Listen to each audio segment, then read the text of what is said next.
Schiller presents Meet the Maker, a behind-the-scenes exclusive. Action!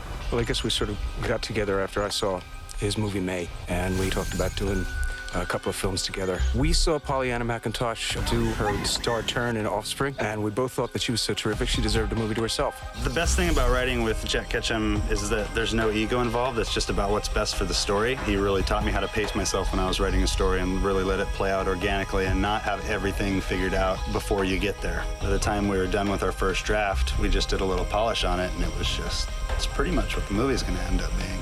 We understand one another. He's a movie buff, I'm a movie buff, and we like the same kinds of things. He's got a nasty sense of humor, I kind of do too. And we just balanced each other out in a really, really good way. Cut. Awesome. Great. Meet the Maker every Friday in August, only on Schiller.